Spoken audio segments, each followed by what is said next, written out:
Hi YouTube. I thought after having the Canon 50mm 1.2 for a few months now, I'll give you guys my thoughts. I'm a wedding photographer and an event photographer and a portrait photographer, so that covers all the bases basically. When I first had an option to buy 50mm, I honestly didn't want it because of what everyone was telling me, that the weight, the cost, the depth of field, all that stuff I'll cover in a second, was just not a practical lens to use. I resisted and resisted, but then an opportunity came up for me to get it from Hong Kong, and I snapped it up. Initial thoughts were they were right. It's heavy, it's slow, it's can be cumbersome, and all those things, and it's obviously it's a 50mm, so all those things were I was up against all that kind of stuff straight away. But however, I've lived with it for a few months now, and I thought I'd kind of quickly summarize my thoughts. So first of all, it is crazy fast at f1.2 fully open. There's hardly anything that can beat it. I think there's an 85 1.2, but I didn't want anything that narrow. That's just going to be insane, even less practical in my opinion. So I've tested it out on weddings. I've tested it out on a few music gigs, just low-key ones, but poorly lit. They just got these fairly basic LED lights, you know, the kind of type, and then they're not really bright at all. But whack this lens fully open, combine that with my 6D at 10,000 ISO, all around 5,000 to 10,000 ISO, absolutely perfect, no problem whatsoever. It's fairly light, compared to the say 2470, the Canon Mark II. It's kind of on par, I'd say. I would say the 2470 Mark II is actually quite light. Very kind of practical lens to carry around, especially if you're doing events. Sharpness. Now, I think most people will have some feedback on this. It's sharp, but only if you get it spot on. That sounds ridiculous, right? But it's that insane shallow depth of field, which I'll cover on a bit later. If you don't nail it, then anything, we're talking about centimeters here.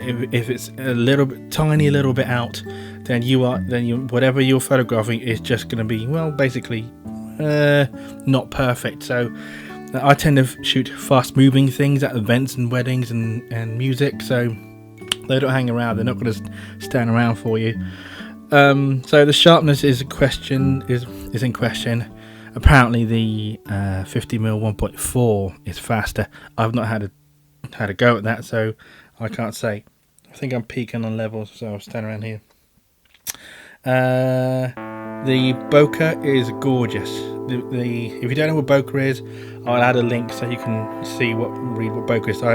If you're investigating a 50mm 1.2, then you kind of should know what a bokeh is. But it is to coin a phrase, buttery smooth. It just melts. The background just literally melts, and someone described it as creamy. I mean, that's just the perfect description. There's no bumps, there's no hard edges, there's nothing. It's just smooth and it's amazing. But again, if your subject isn't sharp, then it just looks like a fog, to be honest.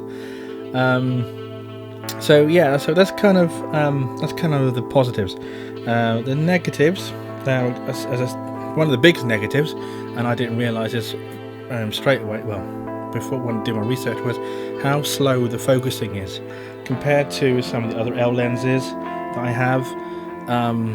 It's not slow, but it's slow enough to kind of go, wow, okay. I need to kind of prepare for this. I need to kind of almost predict where my subject is going, especially at live events. For portraits, you're fine because the subject's not really going anywhere and you're not going anywhere. But at live events, I've missed quite a few shots because of the slow focusing. And again, you've got to nail it with that depth of field, especially if you're fully open at 1.2. If you don't nail it and the focusing isn't spot on, then you're going to miss a few things.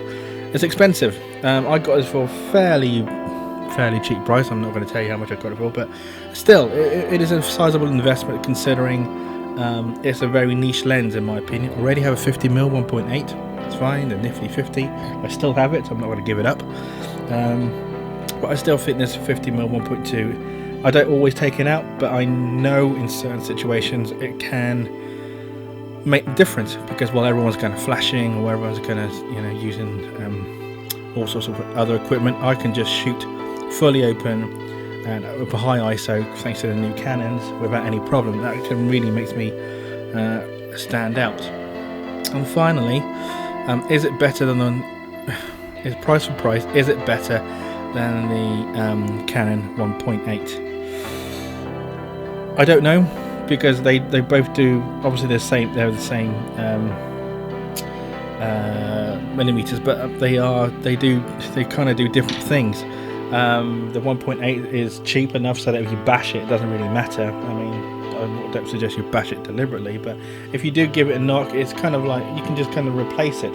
With this 50mm, you're a little bit more kind of apprehensive about it. It's not something you're going to take as a travel lens, put it that way. Whereas the 50 1.8, I'll happily stick on the 6D and just take it around on just walkabouts or whatever. But is it better? Is this lens better than the 1.8? I'll leave that for you to decide. But I have both. Put it this way: I'm not giving up the 1.8, but then I'm not giving up this 1.2 either. So I know I haven't really been a lot of help. I know basically you've just been staring at this lens for like the best part of 6 minutes. But anyway, that's me in a nutshell. He says after 7 minutes. So tell me what you think. Do you think the 50mm 1.2 is just an expensive toy, or is it something that has a genuine use in any photographer's armory? So please like if you like, dislike if you don't like, and then leave comments below. So that's my little overview. Thanks very much. See you later.